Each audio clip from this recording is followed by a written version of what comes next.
Vamos abrir as nossas Bíblias na carta de Paulo aos Romanos, capítulo 5, versículos 1 a 11. Eu leio assim: Justificados, pois, mediante a fé, temos paz com Deus, por meio de nosso Senhor Jesus Cristo, por intermédio de quem obtivemos igualmente acesso pela fé a esta graça na qual estamos firmes e gloriamo-nos na esperança da glória de Deus. E não somente isto, mas também nos gloriamos nas próprias tribulações, sabendo que a tribulação produz perseverança, e a perseverança, experiência, e a experiência, esperança. Ora, a esperança não confunde, porque o amor de Deus é derramado em nosso coração pelo Espírito Santo que nos foi outorgado. Porque Cristo, quando nós ainda éramos fracos, morreu a seu tempo pelos ímpios. Dificilmente alguém morreria por um justo, pois poderia ser que pelo bom alguém se anime a morrer. Mas Deus prova o seu próprio amor para conosco pelo fato de ter Cristo morrido por nós, sendo nós ainda pecadores.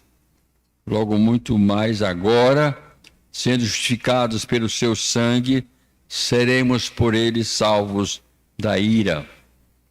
Porque se nós, quando inimigos, fomos reconciliados com Deus mediante a morte do seu Filho, muito mais estando já reconciliados, seremos salvos pela sua vida.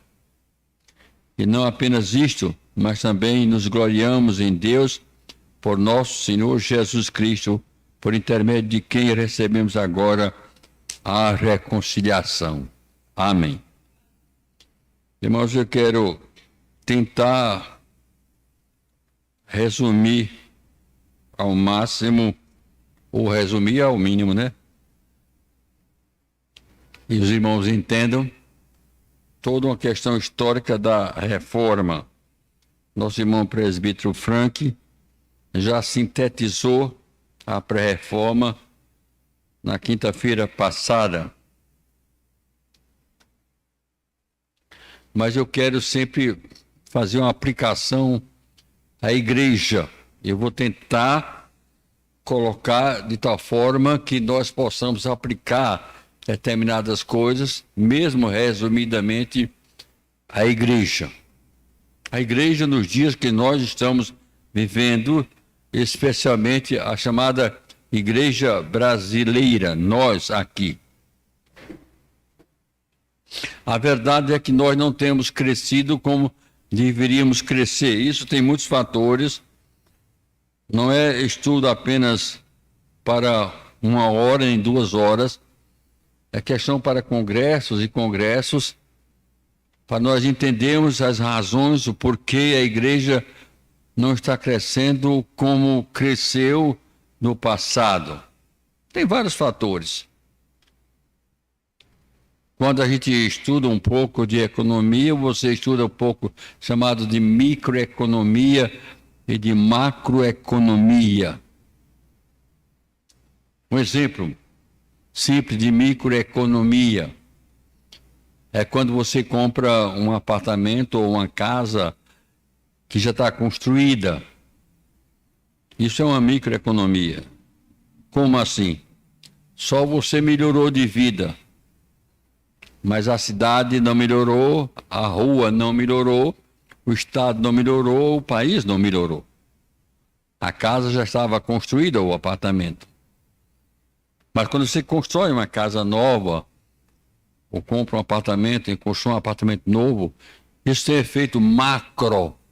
Você melhorou, a rua melhorou, a cidade melhorou, o estado, o país melhorou. Isso é efeito macro. Isso comparando com a igreja, como você podia comparar esse crescimento de microeconomia e macroeconomia? É simples. Microeconomia é quando vem crente de outras igrejas para fazer parte dessa igreja aqui. A igreja aqui pode crescer, mas outra igreja lá diminui. e no reino dos céus o número é o mesmo. Então, houve uma microeconomia. Aqui melhorou, ali diminuiu, no céu é a mesma coisa. Mas quando há conversão, é diferente. Isso tem um efeito macro. A evangelização, as igrejas evangélicas crescem no todo e no reino dos céus também. Isso é apenas para os irmãos entenderem. No passado, por exemplo, as famílias eram numerosas. A gente sabe disso. Os pais, as famílias tinham quando tinham 5 filhos, eram pouco. Era 6, 7, 8, 9, 10, 13, 15. Hoje a pessoa tem um filho, no máximo 2, 3 por acidente e 4 por descuido. Certo? Então, essa é a realidade das famílias de hoje. Então, se você pensar, filhos de crentes, então a igreja hoje ela cresce bem menos, gerando filhos de crentes que era do passado. Então, tanto está havendo menos conversões, e aí precisa análise muito mais profunda sobre isso. O que é que está acontecendo? Por que não está havendo conversões? Isso não é só a nível de igreja presbiteriana do Brasil, não. A nível em geral. Nós pegamos a estatística, por exemplo, do IBGE, de quantos crentes, qual o número de crentes, de evangélicos que nós temos no Brasil, certo? É uma ilusão. É uma ilusão. Se calcula entre 25% e 30%, não existe isso de evangélicos no Brasil. Existem alguns que se dizem evangélicos, mas não existe. Não se acredita que no Brasil nós tenhamos mais de 60 milhões de evangélicos. E se coar direitinho, talvez esse número diminua mais e mais. Esta é a realidade daqueles que são crentes, verdadeiramente crentes. O que é que tem isso a ver com a reforma? Tem muito. Na realidade, só pegando um gancho do estudo passado, o movimento da reforma, que foi primeiro com a pré-reforma, acontece a partir já do século XII. Quando a gente fala século XII, século XIII, século XIV, XV, XVI, na mente da gente, a gente nem tem ideia do que está falando. Sabia? Um século são quantos anos? 100 anos. 100 anos. Então, um acontecimento que tinha lugar hoje passava 100 anos para desaguar. Por exemplo, da pré-reforma para a reforma foi mais de 100 anos. Se pensar num mundo como hoje, que você faz tudo online, agora mesmo nós estamos falando para o mundo todo. É verdade, sabia disso? Nós estamos falando para o mundo todo, agora, neste momento. Você vive uma realidade hoje, que você está tomando um cafezinho, e aquele pãozinho que você está comendo, se houver um crash lá na Bolsa de Hong Kong, lá, ela vai ter uma influência lá, Japão, China, lá na França, nos Estados Unidos, Argentina, onde a gente compra trigo, certo? E no Brasil, e seu pãozinho ali já está mais caro e você nem sabe. Quem vive de aplicação de dinheiro, por exemplo, que vive aí ligado no computador, né? Quando é no computador do celular, você olha aqui, você pode ter um infarto na hora, porque houve um problema na bolsa, aquele dinheiro todo que você tinha milhões e milhões aplicados, reduz a zero e você morre de infarto. Você diz, cadê meu dinheiro? Se acabou. Se acabou como fumaça. Foi embora, você perdeu tudo. Você perdeu tudo em um momento só olhando para a tela. É o efeito hoje. Era muito diferente da época que nós vamos analisar aqui. De pré-reforma, reforma e contra-reforma. Era coisa de centenas e centenas de anos para acontecer. Era muito lento, as coisas eram muito lentas. Por exemplo, começa no século XII com alguns clérigos, porque, na verdade, a reforma religiosa tem uma influência muito grande na questão da religiosidade, mas não somente na religiosidade. Ela vai ter implicações políticas implicações sociais também, dado o fato de que a igreja centralizava tudo. Mas como eu coloquei na participação que fiz na quinta-feira passada, e eu quero que fique na mente dos irmãos. Quando a gente vai falar sobre reforma, pré-reforma, contra-reforma, a gente fala de igreja católica. Não é isto. Não se fala em igreja católica. Nós estamos falando que igreja cristã. A igreja cristã, ou seja, o cristianismo. Por exemplo, daqui a pouco a gente vai mencionar Agostinho de Hipona, ou chamado Santo Agostinho, um dos santos que abalaram o mundo, segundo Felipe Lope. Ele tem um livro, Os Santos que Abalaram o Mundo, lá está Santo Agostinho. De quando é Santo Agostinho? Século IV. E no século IV havia a igreja evangélica. Havia que igreja? Igreja cristã. E na Idade Média havia igreja católica e igreja evangélica. Havia igreja cristã. Então essa herança histórica de papas, de bispos, de arcebispos e tal, toda essa herança é nossa herança também, é nossa história também. Nós aqui parece que a partir da reforma, nós desprezamos tudo, deixamos esse acervo histórico e passou-se a chamar Igreja Católica, e tudo era Igreja Católica, mas não era. Até o século XVI era Igreja Cristã. Por que eu faço questão de colocar isso? Porque só pensando assim é que nós vamos entender bem a reforma. O que era que os reformadores queriam? O que eles queriam? Reformar a igreja.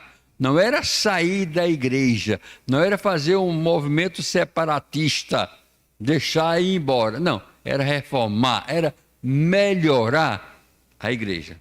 Mas muitos fatores, logicamente, contribuíram para isso. Por exemplo, um dos fatores mais importantes, vocês estudantes, e os estudantes que estudam e aqueles que já estudaram também, que sabem, foi um movimento chamado renascentismo. O renascentismo vai do século XIV até o século XVII e passa também pela reforma. A reforma deu também a sua contribuição para o renascentismo. Então, quando a gente estuda Nicolau Copérnico, Galileu Galilei, Leonardo da Vinci, Isaac Newton, Francis Bacon, Miguel Ângelo, René Descartes e tantos outros, nós estamos estudando o quê? Já um pouco de reforma, que é o renascentismo, que vai, esse movimento geral é o despertar da cultura, não é o romantismo. O romantismo vai ser depois do século XVIII. Veja a gente falando de século que parece que foi ontem, né? Século, né? Nós estamos falando de 100 anos, 200 anos, 300 anos de história, 400 anos de histórias. Então, quais foram as causas da reforma que está inserida dentro desse movimento chamado renascentismo e que pega justamente a pré-reforma? Vamos ver se nós entendemos um pouco. A partir do século XII, alguns clérigos já começam a querer um despertamento na igreja. Aqui e ali um pouco quer se livrar de algumas coisas de que a igreja havia colocado dentro da sua doutrina, dentro da sua teologia e dentro da sua história. E um dos grandes problemas era o acasalamento igreja-estado.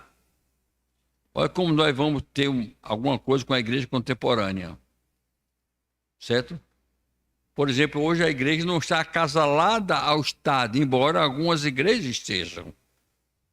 Mas literalmente não. Nós sabemos que a igreja é separada do Estado. Mas a igreja estava... Papas davam títulos até a nobres, títulos de nobreza. E reis davam títulos eclesiásticos. Onde estava uma igreja e o Estado? Papas coroavam reis e reis destronavam papas. Houve uma época na história da igreja, por exemplo, antes da reforma, de haver até 3 papas. Tinha papa sobrando, né? Tinha 3 papas. Um em Avignon, na França, um em Roma, se destronou tudo, se elegeu um 3º papa. E continuaram os 3 papas. Então era esse problema da igreja e do Estado. A igreja ditava modas, a igreja ditava regras. Mas havia a proteção da igreja também daquelas pessoas que eram os nobres, os senhores feudais. Esse movimento que vai desaguar do século XIV até o século XV e XVI, nós vimos na quinta-feira passada que no século XIV nós vimos um pré-reformador chamado Wycliffe, depois Jean Hus, que começa no século XIV, mas já vai entrar no século XV. E também Savonarola, do século XV. Jean Hus, como foi colocado pelo presbítero Frank, ele morre em 1415. 1415.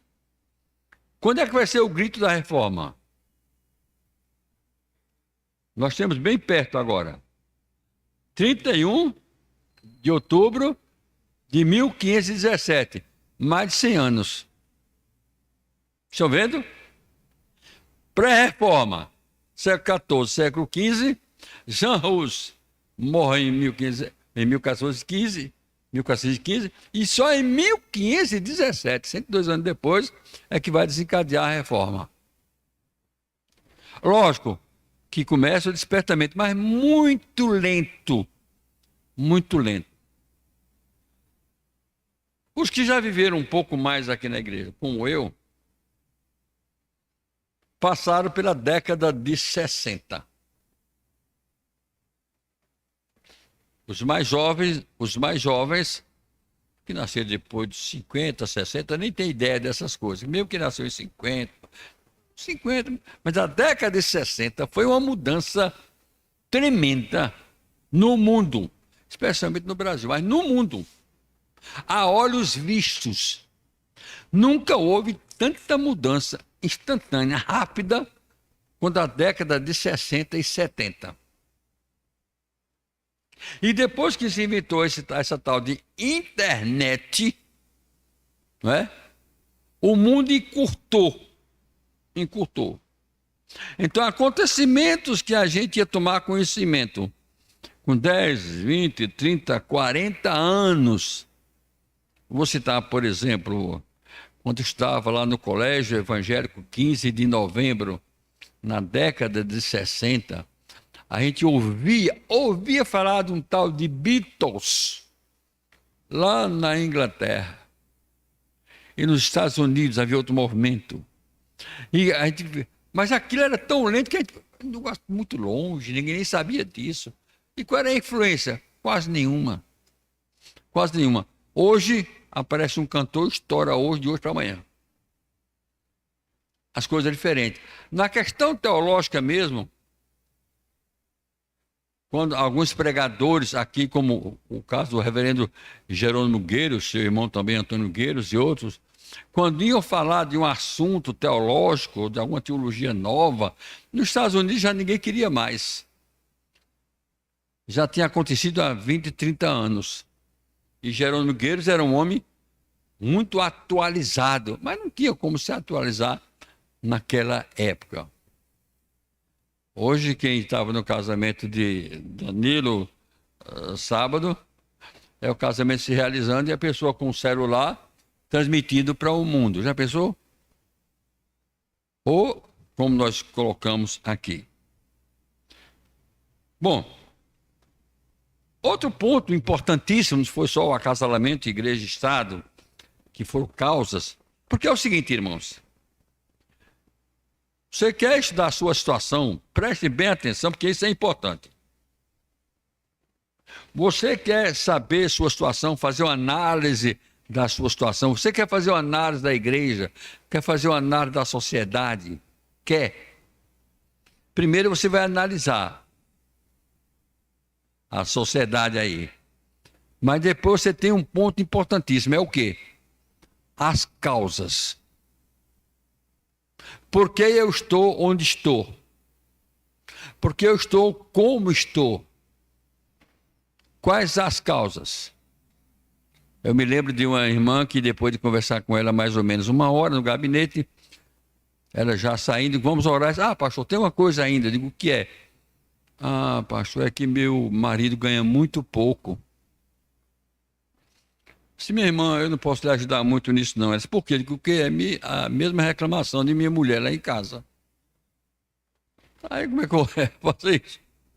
Mas ele ganha pouco, por quê? Por quê?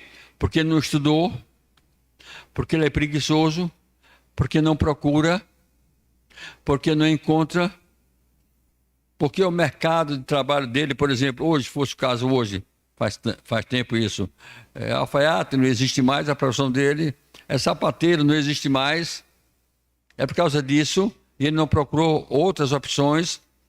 Por quê? Então, se eu sei a minha situação hoje, analiso, isso chama-se diagnose, correto? É fazer uma diagnose. Eu tenho que fazer a diagnose hoje. Muito bem. Depois que eu faço a diagnose hoje da situação, eu tenho que saber por que estou aqui assim? Por que estamos assim? Quais foram as causas? Quando essas causas começaram para que chegasse até aqui? Isso faz parte de um estudo sério. Se você não fizer isso, você não está sendo, pelo menos, sério nesse estudo. Foram as chamadas indulgências. O que eram as indulgências? Aí, inicialmente, indulgência é perdão, mas não era apenas perdão. Não era apenas perdão. Era perdão mediante pagamento. Existem as indulgências em todo lugar. Existe o indulto do presidente da República todo final de ano. Existe o perdão. Mas as indulgências foram usadas pela igreja cristã, especialmente com que finalidade na época, quando estourou a reforma? Para construir a Catedral de São Pedro. E precisava muito dinheiro. Quem vai hoje a Roma, como eu fui, e visita a Roma, e visita a Catedral lá, aí você sabe a riqueza que existe lá. E nós sabemos que a Igreja Católica, hoje, a Igreja Católica, é uma das mais ricas do mundo. O patrimônio que essa igreja, que tem inclusive bancos e aplicações e outras coisas que a igreja possui, em termos de riqueza. Em termos de riqueza. Mas, por que as indulgências? Bom, a igreja pregava purgatório. Por que eu vou começar com o purgatório? Porque o indivíduo que morria, segundo a teologia da igreja, primeiro, ele não ia nem para o céu, nem para o inferno, ia para o purgatório. Então o caminho dele era purgatório. Do purgatório, aí sim, de lá, ele ou ia para o inferno, ou ia para o céu. Muito obrigado, meu irmão.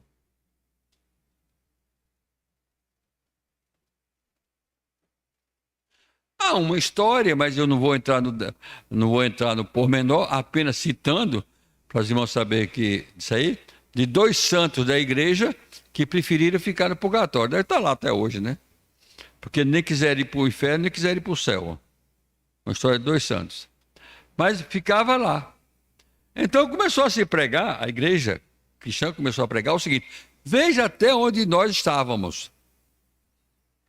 Seu pai ou sua mãe está sofrendo lá no purgatório.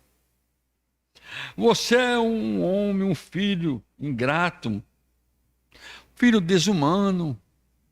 Como é que você deixa sua mãe, especialmente a mãezinha, né? Sua mãe no purgatório, quando você pode pagar agora, e na hora que a moeda tinir no saquinho lá, na caixinha, a alma dela já pula do purgatório para o céu. quem era que não pagava? Até eu. Já pensou? Por minha mãezinha? Isso era propalado. Tetzel era um desses pregadores que saía pregando para aqui, para lá, para lá. Então, você pagava agora e tinha mais. Você queria pecar amanhã, podia pagar logo hoje, pagar adiantado. Sabia? Você quer cometer um pecado amanhã, pague logo hoje. Já está perdoado. Você sabia disso? Era o tipo de pagamento das indulgências. Você pagava antes, pagava depois que o indivíduo morria, porque ficar lá, e de lá a pessoa ia ou para o céu ou para o inferno. Se você não pagasse, ia para o inferno, né? Eram as indulgências. Se você ler as 95 teses de Lutero, você vai ver que a maioria das teses, das frases de Lutero, das teses de Lutero, é em cima das indulgências. Qual é a base que a igreja tinha? A não ser uma base puramente financeira. Mas a igreja foi colocando também a adoração de imagens. Os concílios da igreja. Concílios, já começado o concílio. Existem vários concílios. O que é concílio? O que é concílio? Concílio é conselho. Concílio é presbitério. Concílio é Supremo Concílio. Concílio. No caso, nossa igreja, quem fala sobre doutrina não é conselho. Não é presbitério, quem dirime o que é doutrina, mas Supremo Concílio. Mas, vez por outra, nós erramos também. Sim. Inclusive, não vai ter tempo para a gente falar sobre Calvino. Calvino faz uma afirmação de que os concílios erram. E erram. E erram porque são formados de homens. Por exemplo, um concílio resolveu sobre as duas naturezas de Cristo. Está lá na Bíblia sobre as duas naturezas de Cristo. Foi um concílio que resolveu. Que Cristo é totalmente homem.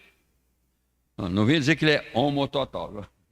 Ele é totalmente homem e ele é totalmente Deus. O concílio resolveu. As duas naturezas. Aí vem um outro concílio e diz, tá certo. Mas ele não pensa como homem. Ele só pensa como Deus. Então não é totalmente homem. Certo? Questão lógica. Se ele só pensa como Deus, ou só pensava como Deus, então ele não é totalmente homem. Quem resolveu isso? O concílio. E foram os concílios que foram colocando esses penduricalhos na doutrina da igreja. Foram eles. Quem são os concílios? Formados de papas, formados de cardeais, e de arcebispos e tal. Os concílios. Por exemplo, adoração de imagens. Foi um concílio que resolveu. Lógico que aqui nós vamos ver uma diferença entre latria, dulia e hiperdolatria. Aí não. Aqui nós temos latria é o culto só a Deus. O culto, a adoração verdadeira a Deus é latria. Quem fez isso? O concílio. Dulia é o culto às imagens. Não é culto de adoração às imagens, é de respeito às imagens. Mas introduziu as imagens. E aqui, mas nós temos hipertolatria. Ou seja, acima do dulia. O que é acima do dulia? É o culto à Virgem Maria. Está acima de dulia. Está acima do culto aos santos. Aos santos. Aí criou essas três coisas. Quem criou? Os concílios. Foram criando-os. Foram criando o poder. O Papa tem o poder de perdoar pecados. Mas não somente o Papa, passou do Papa depois até para as cúrias, para os padres perdoar pecado. Você vai, confessa o pecado, o padre vai e perdoa. Como é que eu posso perdoar o pecado de uma pessoa que cometeu contra outra pessoa? Só a outra pessoa pode perdoar. Como é que eu tenho o poder de perdoar o pecado de alguém que pecou contra Deus? E eu tenho esse poder, mas o Papa tem esse poder, especialmente se pagar. Se pagar. E esses desvios doutrinários da igreja são inúmeros. Fez com que a igreja fosse se encher de penduricalhos. Você sabia que eu tenho... O presbítero Frank se reportou a isso. Você sabe que eu tenho madeira da Cruz Santa? Da Cruz de Cristo? Eu tenho um pedacinho lá. Dá para construir um navio, um transatlântico. Que cruz, hein? Você sabia que eu tenho um cravo? Cravo? Quanto cravo havia da Cruz Santa? Eu tenho. Quer comprar? Quer comprar? Eu tenho. E a igreja foi se enchendo desses penduricalhos, dessas coisas. Então, Deus começou a levantar algumas pessoas, não somente Lutero, mas antes, começou a incomodar o coração de algumas pessoas, de alguns clérigos. Começou a incomodar. E eles começaram a sentir o desejo de reformar a igreja. De reformar a igreja. E esse desejo foi de encontro ao status quo da igreja. E convenhamos, meus irmãos. Você tem aquela chamada conquista de território, conquista do poder. Vamos atualizar isso. Domingo 30 temos aí uma disputa, não temos? O que é isso? Disputa pelo poder. Disputa pelo poder. Os animais em si, disputam o seu território. Você sabia disso, né? Tem o leão que manda na manada. Ele só cede aquilo ali mediante a briga de um mais forte. Entre os macacos orangotangos, também é assim. Sabia disso? E outros, o mais forte é o vencedor e é quem manda ali. Ele vai ficando mais velho, surge um mais jovem e vence na briga, ele é vencido. O outro conquistou pela força. Você só cede o seu território pela força. Você conquistou, aí o outro vem mais forte, ele vence. Assim nas tribos, é assim no poder hoje, nas nações civilizadas, seja pelo voto, não é? É assim. As conquistas que acontecem. Então, pouco a pouco, Deus foi levantando homens que começaram a se insurgir contra esse estado de coisas. Ou seja, a igreja se desviou da palavra de Deus. Mas aquilo era novo? Não. Se nós lermos a Bíblia com muito cuidado, você vai ver que desde o primeiro século, antes mesmo da Bíblia do Novo Testamento ser escrito, já havia heresias semeadas na igreja. Já havia na igreja gente dizendo, olha, Cristo já voltou, Cristo já veio. As chamadas heresias. Isso, no primeiro século.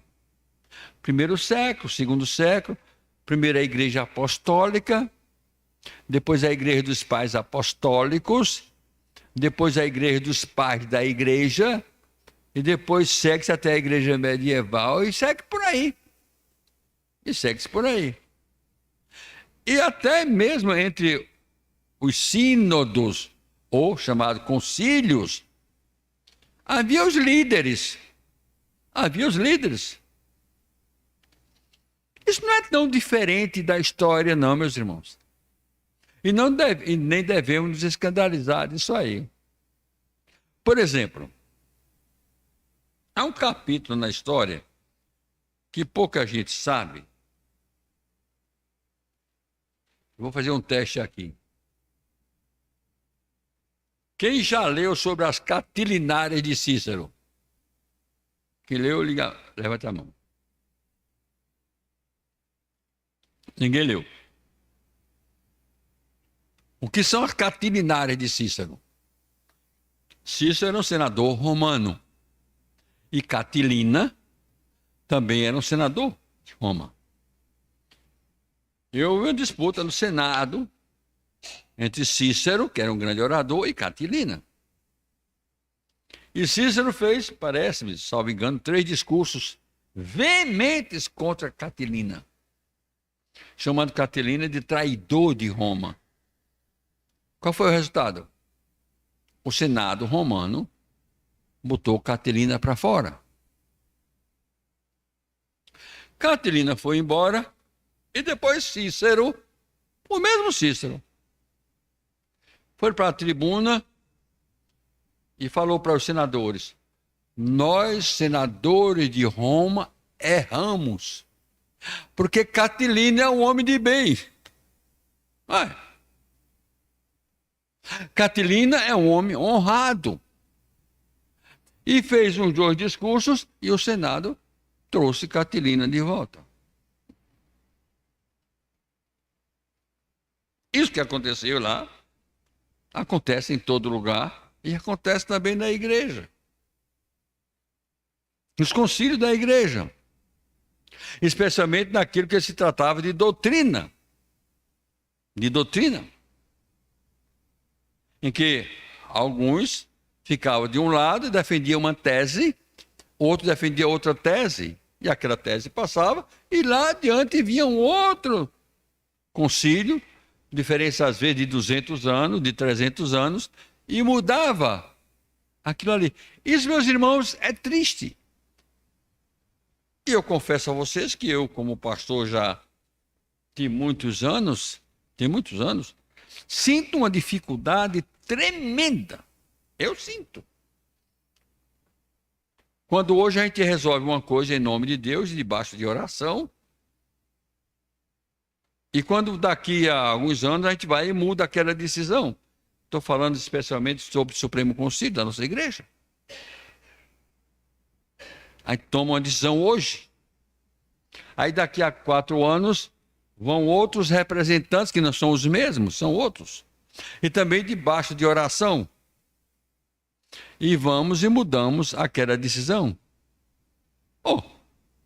E aquela decisão primeiro que a igreja passou 4 anos vivendo, obedecendo aquilo ali, pregando, ensinando, não vale mais? Não foi orientação divina, não? Não foi? E a divina agora é essa? Eu vou dizer uma coisa a vocês, muitos pastores não dizem, é problema dele, mas eu digo. Você sabe quantas resoluções de Supremo Concílio da nossa igreja tem que nunca foram colocadas em práticas? Nunca entraram em vigor? Tem mais de 80 ao longo da história. Tem mais de 80. Por quê? Porque na sua execução tornou-se inviável. Vocês querem ver uma coisa? Vou citar só uma. Em Goiânia, lá em Goiás, nós passamos, a Comissão Executiva do Supremo Concílio, nós passamos literalmente, eu estava lá. Eu não ouvi, eu vi, eu participei. Eu participei dessa decisão. Nós estávamos lá. E passamos uma tarde toda, discutindo um assunto. Se aquelas pessoas, foi na época que houve um cisma da igreja, e algumas pessoas saíram. Alguns pastores saíram, alguns filhos foram caçados, e a proposta veio de que aqueles que tinham saído, nós não devíamos dar comunhão a eles. Sabiam disso? E uns pegavam um texto bíblico, outros pegavam um texto bíblico, e passamos a tarde discutindo. Eu me lembro que já, depois do assunto exaustivamente discutido, eu usei a palavra e disse, pelo amor de Deus, aonde nós estamos? Uma resolução que se passar de um jeito, se passar que nós, proibindo a gente da comunhão, ninguém vai obedecer. Ninguém. Aí um dos líderes se levantou e disse, se o senhor não obedecer, o senhor será processado e punido. E eu disse, o primeiro a ser punido vai ser o senhor. Porque a igreja não fiscaliza ninguém para tomar comunhão. Nós não fiscalizamos. Eu digo, eu tenho irmãos queridos que saíram da igreja presbiteriana, ou estão lá, outra igreja, são crentes, eu os casei, eu me hospedo na casa deles, são crentes, talvez até mais crentes do que eu. Como é que eles vão chegar na igreja, que eram lá da igreja, e eu vou proibir deles de tomar comunhão? Pois bem, irmãos, depois de uma tarde toda de discussão, a matéria passou. A igreja presbiteriana não dará comunhão àqueles irmãos que saíram de nós. Sabe quantos obedeceram? Ninguém. A resolução continua em vigor? Continua. Porque ela nunca foi contraditada, mas nunca foi obedecida. Isso que eu estou colocando é quando nós, muitas vezes, por causa da nossa posição, nós nos ensoberbecemos, queremos mostrar força, e às vezes nós não estamos pensando no bem. Os concílios foram assim. Houve brigas dos concílios e de conciliares. Muitos. A situação levou, pouco a pouco, a Deus levantar algumas pessoas, e essa pessoa, a primeira, depois dos pré-reformadores, foi Lutero, que nasce em 1483. É interessante porque Zwinglio vai nascer também no mesmo ano, em 1483. Zwinglio vai nascer em novembro, Lutero nasce em outubro. 1483, morre em 1546.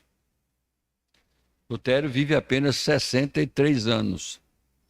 Eu estava fazendo esse estudo e fiquei, meu Deus, esses homens de Deus que fizeram reformas, 63 anos, Agostinho 75, outros 45, Calvino, Zwinglio, e eu já estou com 76, né?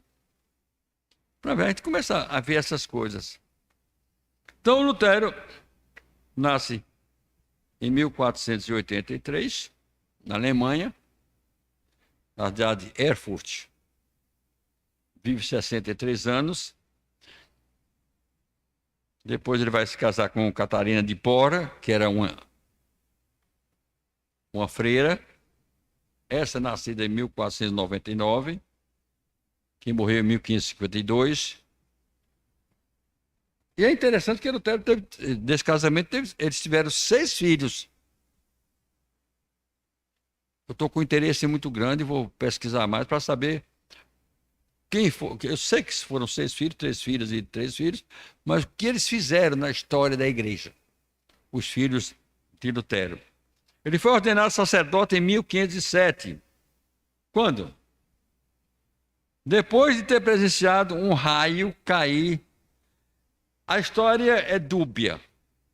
Uns dizem que Lutero, era uma noite que ele estava viajando com um companheiro, o raio caiu e fulminou o companheiro. Outra parte da história diz que não foi assim. Como não estava lá, eu não sei qual é a verdade. Mas diz que o raio destruiu um carvalho. Entendeu? distribuiu um carvalho, na presença de Lutero. E aquilo deu um impacto muito grande na vida dele, porque ele disse, poderia ter sido eu agora. Poderia ter sido eu. Depois disso, ele teve uma crise existencial e resolveu entrar na ordem dos agostinianos. É aí que entra Santo Agostinho de Hipona. Quem é Santo Agostinho de Hipona? É aquele Agostinho lá do século IV, que vai ver 75 anos, que cria a ordem dos agostinianos. Tem a ordem dos agostinianos e a ordem dos franciscanos. Então ele entra na ordem dos agostinianos. Ele diz que a maior experiência de Lutero, depois disso, foi, já depois de formado, ir a Roma. E a ideia dele, embora seja ali, tudo perto, Alemanha, Itália, foi a Roma, e Roma era a cidade santa. Ele diz que quando ele foi se aproximando de Roma, ele teria dito, salve Roma, cidade 3 vezes santas. Mas quando entrou lá, viu tanta miséria, tanto pecado, tanta depravação, especialmente quando ele teve de subir uma escada lá, 365 degraus. E aí, toda a sua crise foi quando ele ia subindo. O que é que eu estou fazendo aqui? Por que eu estou pagando essa penitência? Estou subindo aqui de joelho, por quê? Aí lembrou-se justamente do texto bíblico, o justo viverá por fé. Então não é por obras, é por fé. E essa é a marca da justificação, a fé. Essa é a marca da doutrina de Lutero. Foi professor de teologia, traduziu a Bíblia para o alemão, que a Bíblia só existia em latim, em grego, lógico, hebraico, latim, e ele traduziu. Então, por que a Bíblia só existia em latim? Porque a Bíblia não era para o povo ler. A Bíblia era para os clérigos, para os sacerdotes. Por isso, os sacerdotes, geralmente, eles estavam em latim. E até recentemente que eu digo, faz alguns anos, a missa aqui no Brasil ainda era em latim, né? Ninguém entendia nada, coisíssima nenhuma. Não sei porquê, e aí não vou fazer nenhuma crítica, mas só queria, como diz aí, só queria entender, porque recentemente botaram o latim para os seminaristas aprenderem no seminário, que o latim já é uma língua morta. Não sei se é para matar o seminarista, bom, deixa para lá. Mas, que não discuta em latim. Um dos grandes pontos de Lutero foi que no dia 31 de outubro, aí vem novamente uma discussão histórica. A maioria dos historiadores dizem que ele afixou na porta da igreja do castelo de Wittenberg as 95 teses contra a igreja, que ele queria formar a igreja. Outros afirmam que ele não colocou essas 95 teses, mas que mandou para o Papa. Eu vou ficar com o lado que ele afixou, porque é o lado bem maior. Estou tentando correr, porque já terminou o meu horário, viu? Eu vou só colocar algumas teses. Porque ainda tem Lutero, ainda tem Calvino, ainda tem Zwingli, pelo menos os 3 maiores nomes. 6 maiores nomes. E para nós, inclusive, Calvino, né? Mas não vai dar tempo. Vou citar algumas teses para vocês. Dizendo nosso Senhor e Mestre Jesus Cristo, arrependei-vos, certamente quer que toda a vida dos seus crentes seja um contínuo arrependimento. Nada tem a ver com indulgência. A outra, não é a outra. O Papa não pode dispensar de quaisquer penas, senão daquelas que impôs por decisão própria dos cânones. Uma outra. Erram, portanto, os pregadores de indulgências que afirmam que a pessoa é absolvida de toda pena e salva pelas indulgências do Papa. Qualquer que seja. para perdoar, está perdoado. Outra. Pregam futilidades humanas, veja a expressão. Pregam futilidades humanas. Quantos alegam que no momento que a moeda soa ao cair na caixa, a alma se vai do purgatório? Era pregado isso. Em cima dessa, ele joga logo a outra.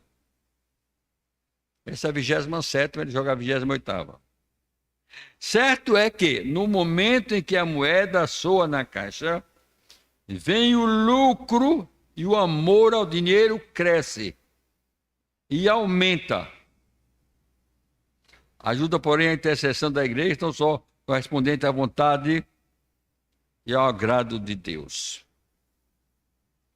Isso aqui era a prega de simonia. Outra. Essa aqui, para mim, é quase o coroamento de tudo. Se nós decorarmos isto, essa aqui. O verdadeiro tesouro da igreja é o Santíssimo Evangelho da glória e da graça de Deus. É bom saber, meus irmãos, que na dieta de Worms, eu não vou entrar nela, que não dá o tempo, mas na dieta de Worms, ela foi provocada, inclusive, por uma coisa, é que o Papa Leão X escreveu 41 pontos combatendo as 95 teses de Lutero. 41 pontos, ou seja, 41 teses contra a tese de Lutero. E esse foi um dos pontos altos da dieta de Worms, que quem presidiu não foi o Papa, e sim o imperador Carlos V do Santo Império Romano Germânico. Foi ele que presidiu. Naquela dieta em que Lutero foi chamado para desmentir ou negar veementemente tudo aquilo que ele havia escrito. A palavra chama-se abjurar, dizer que era mentira, que não acreditava naquilo. E que Lutero faz aquela célebre afirmação: se me provarem à luz do Novo Testamento e de toda a palavra de Deus, que o que eu escrevi, que está escrito aí, é errado, eu abjurarei. Senão, eu não posso negar o meu mestre Senhor. Porque foi um movimento político, social, muito maior religioso, mas político social. Porque se não fossem os príncipes naquela hora, na dieta, que estavam ali, que nessa hora levantaram a espada e ampararam Lutero, ele não teria saído vivo da dieta de Worms. Conta-se que um almirante, na hora que Lutero foi entrar na dieta, naquela reunião, disse: coragem, mongezinho, coragem, porque eu já estive em muitas batalhas, mas invejo essa que você vai travar agora.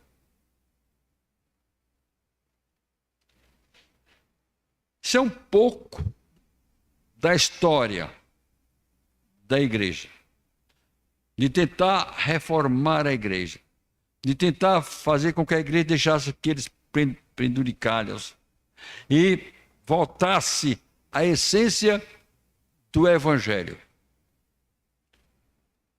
João Calvino, que nasce em 1509 e vive 54 anos, vai morrer na Suíça. João Calvino é francês. Ele não é suíço, ele é francês. Depois ele se exila na Suíça. Vai tornar-se escritor, vai tornar-se educador, vai tornar uma série de valores de Calvino, vai ser prefeito de Genebra, vai construir a Universidade de Genebra. Uma longa história muito bonita, e vai ser o penhor para nós da nossa doutrina. João Calvino. E depois Eurico Zwinglio. Estamos às 8h40, ficamos por aqui. É só para dar um gostinho. É só para vocês mergulharem um pouco na história da reforma. e saber o preço que nós pagamos, quer dizer, que eles pagaram por nós, para que o Evangelho do Senhor Jesus chegasse até nós. Chegasse até nós. Calvino vai ter uma influência muito grande, não somente na Suíça, mas em muitos outros países, inclusive nos Estados Unidos. Ele sobra, vai sobrar para nós também, que somos calvinistas. Eurico, Zwinglio também. Que Deus nos abençoe e nos ajude a entender um pouco da história da igreja e de cuidar de nós. Pelo seguinte, se nós não cuidarmos de nós mesmos e da situação que a igreja, e eu vou usar a palavra que é muito empregada hoje, chamada o evangelicalismo brasileiro. Eu não vou usar o evangelicalismo americano, eles que cuidem lá. Mas se nós não cuidarmos do evangelicalismo brasileiro, de uma frase que ficou muito célebre, que é importante para nós. A igreja reformada sempre está em reforma, ou sempre se reforma. Ela está em constante reforma. Porque pouco a pouco, meus irmãos, nós vamos abrindo a guarda. E vamos permitindo que várias coisinhas aconteçam e entrem. E destrua a paz, e destrua a harmonia, e destrua os pressupostos básicos nos quais nós cremos. Daqui a pouco a gente está tão acostumado, que a gente nem sente mais. Nem sente mais. Muitas e muitas igrejas, denominações passaram por estas crises, por não ter cuidado disso aí. A igreja teve que passar por esse momento da reforma porque não teve cuidado no início, porque pouco a pouco os concílios foram permitindo e os líderes foram se permitindo também. Daqui a pouco tem que haver o movimento que houve. Quantos anos de história? Mais de 500 anos. Quantos movimentos tivemos depois disso? Nenhum. Aqui e ali, Estados Unidos, Inglaterra, aqui e ali um pouco de avivamento. Aqui e ali um pouco de despertamento espiritual. É somente isso. Eu digo a vocês, qual foi o último despertamento espiritual que a igreja presbiteriana, e não vou falar de igreja pentecostal, nem outra igreja qualquer, igreja batista, vou falar da igreja presbiteriana. Qual foi o último movimento que a igreja presbiteriana passou de despertamento espiritual? Alguém se lembra? Alguém sabe? Alguém é capaz de saber? Quantos anos faz que a igreja presbiteriana do Brasil passou por um despertamento e avivamento espiritual? Eu não estou falando de renovação espiritual. Renovação espiritual foi aquele movimento que nasceu na década de 60. Estou falando antes. Alguém se lembra? Não se lembra? Eu vou dizer. Foi o movimento centenário. A igreja ia fazer 100 anos e proclamou-se como se fosse uma unidade, somos, no Brasil, um despertamento geral da igreja. Queríamos aumentar o número de membros e aumentamos. Para a região sul e sudeste, se contratou um evangelista. Quem se lembra desse nome?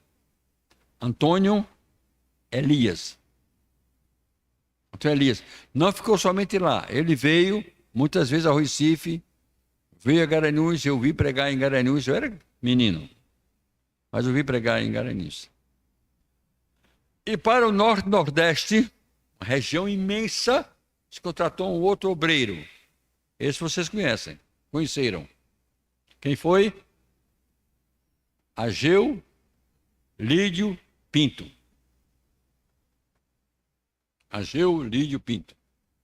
Então era Antônio Elias, mas tanto Ageu ia para a região sul e sudeste, quanto Antônio Elias vinha também para a região norte-nordeste. Vários movimentos, grandes movimentos de despertamento, a palavra é despertamento espiritual, aconteceu na igreja. Quanto foi isso? Quando foi o centenário da igreja? 1959. 58. Até hoje, qual foi o movimento a nível nacional que aconteceu em nossa igreja? Nenhum. Acontece congressos aqui, congressos locais, congressos seculares, congressos, que não saem daquela cidade e daquele local, Aqui para nós, um movimento que teve muita repercussão na Paraíba foi o movimento Cristo Esperança Nossa, década de 60. Quem era o mentor? Ageu Lídio Pinto. Isso é a história da igreja. O que quer dizer isso? O que quer dizer? Que nós estamos dormindo.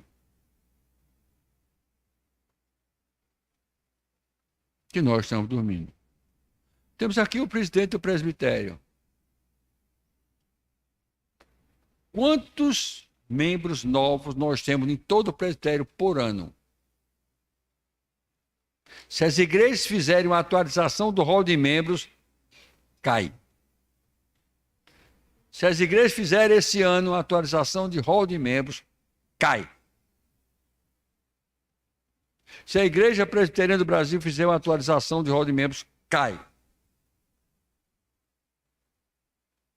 Nós não somos 0,5% da população brasileira. 0,5%. Se fôssemos 1%, nós teríamos 2.300.000 por aí. Não somos. Por quê? Deus deixou de ser Deus? Não. Deus deixou de salvar? Não. Deus continua sendo o mesmo Deus? Continua.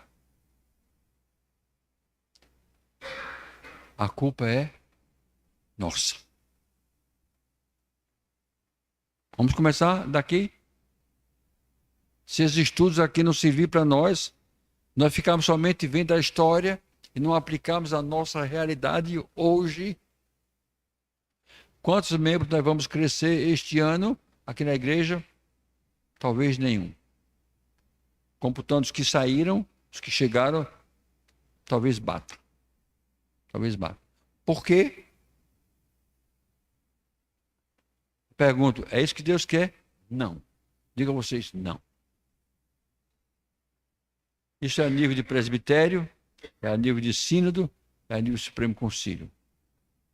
Somos uma das igrejas que menos cresce no Brasil.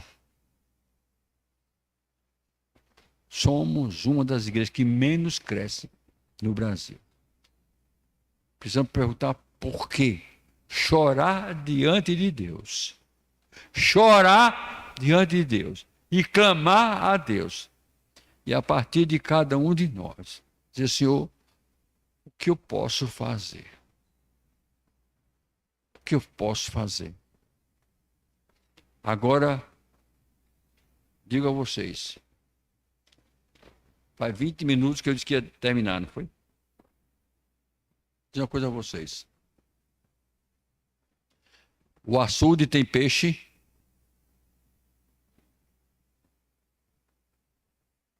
O açude tem peixe. Nós somos pescadores. O açude tem peixe. Está assim, ó. Está assim. Por que não pescamos? Por que não pegamos peixes?